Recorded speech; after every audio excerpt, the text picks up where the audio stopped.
knows I love red roses. You smell them." Tessa had inhaled the fragrance, feeling the cool, pillow-like petals brush her cheek, and in that moment the vision had come. Her mother was leaving. The family were following her coffin into Montrose Church, and it was covered in red roses. The colour seemed darker, the perfume heavier, the sadness an unexplored, fathomless twilight. Tessa kept the disturbing vision to herself, but Kate had noticed her expression. "Don't look so gloomy," she quipped. "Anyone would think it was a funeral, not a birthday." And when Tessa stared at her with tears glimmering in her eyes, Kate said, "For heaven's sake, what's the matter now? Why can't you ever behave like a normal person, Tessa?" It hurt, every time. But now, after the years of heartbreak, she was walking into church, a bride, a normal person, despite everything. Tessa was aware of the heads turning to gaze at her, embroidered hankies dabbing tears from powdered cheeks. It's what they wanted, to see their ugly duckling turn into a swan, Tessa thought, and imagined the shock it would cause if she turned and fled from the church like an escaping snowflake. The heavy oak door of the church was closed. Its iron latch clanged into place, and an expectant pause settled over the congregation. In the moment between moments, a small white dog appeared in the church porch. He sat at the door and barked. His bark echoed in the stone porch, but the door stayed closed, so he stretched his throat and howled.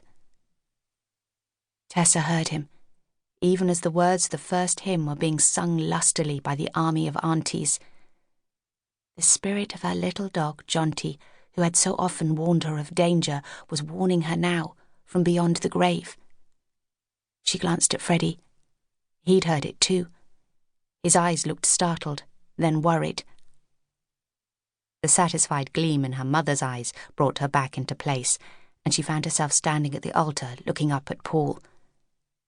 She searched his eyes and saw only hunger, and unnatural hunger, thinly packaged in a shell of pride.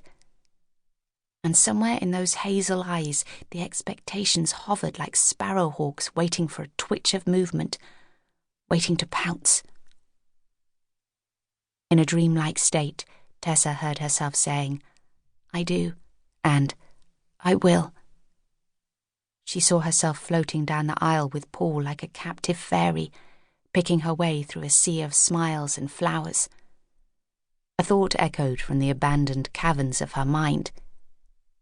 "It's wrong. Paul is the wrong man. What have you done, Tessa? What have you done? And why?" The wedding was over. The bells of Montrose Church pealed joyfully. A slate-grey sky hung low over the town, the light bruised with storm clouds, and the west wind drove barbs of rain into the stone porch. It lifted Tessa's veil as if wanting to snatch her back to the distant shores of Cornwall. She smelled salt and heather.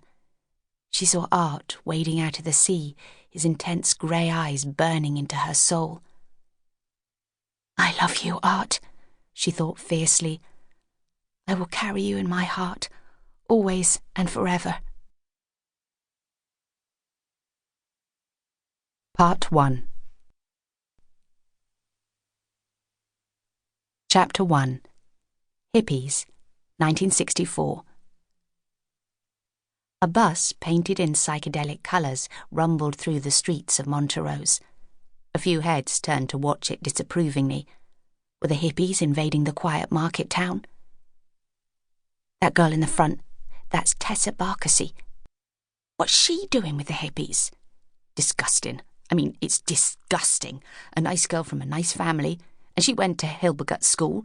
Now look at her. But then she was always a bit odd, wasn't she? Moody and rebellious. Keep an eye on them. If they try and set up camp in Montrose, there'll be trouble." "Pity. Freddie and Kate are such good people. Sad they've got a daughter like that. And the other girl, Lucy, she went wrong too."